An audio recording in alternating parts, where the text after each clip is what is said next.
Soçi mutabakatı ile çatışmasızlık bölgesi ilan edilen İdlib'de bu mutabakata aykırı olarak Rusya ve Esad rejiminin saldırıları devam ediyor.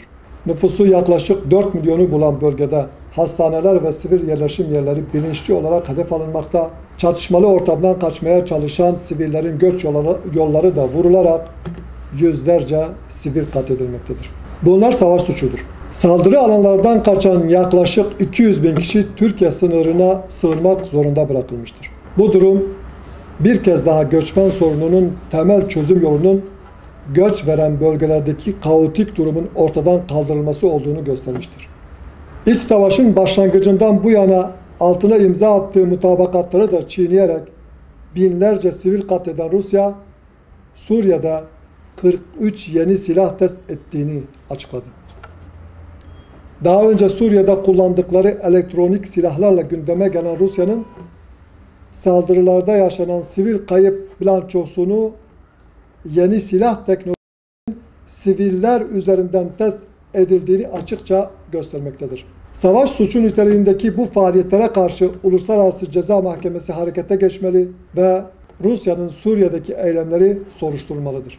Aynı zamanda Türkiye ve İran İdlib'de süresiz ateşkes sağlanabilmesi için harekete geçmeli, bölge tekrar güvenli hale getirilmelidir. Saldırıların yanı sıra kamplara ve Türkiye sınırına sığınan siviller için zorunlu kış şartları, gıda sorunu ve salgın hastalıklar ciddi tehdit oluşturmaktadır. Yollara düşen sivillerin insani ihtiyaçlarının karşılanması için acilen tedbirler almalıdır.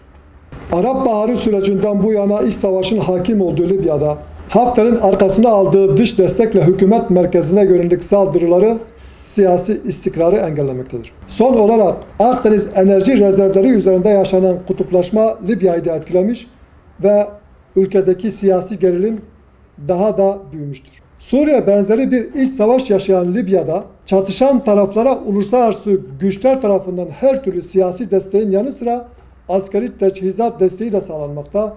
Böylece ülkede kaos devamlı hale gelmektedir. Rusya ve Birleşik Arap Emirlikleri gibi ülkelerin özel güvenlik şirketleri, daha doğru bir ifadeyle paralı askerler aracılığıyla müdahil olduğu iç savaşta siviller ve göç merkezleri hedef alınmaktadır.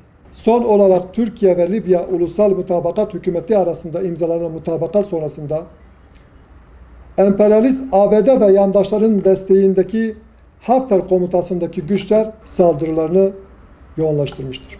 Türkiye garantör ülke olma rolünü üstlenmeli, tarafları siyasi müzakere sürecine ikna etmelidir. Aksi takdirde bir vekalet savaşı sahasına dönüşecek olan Libya, telafisi mümkün olmayacak bir yıkıma maruz kalacaktır. Suriye iç savaşından dersler çıkarılmalı, Libya'da müzakere odaklı bir politika izlenmelidir.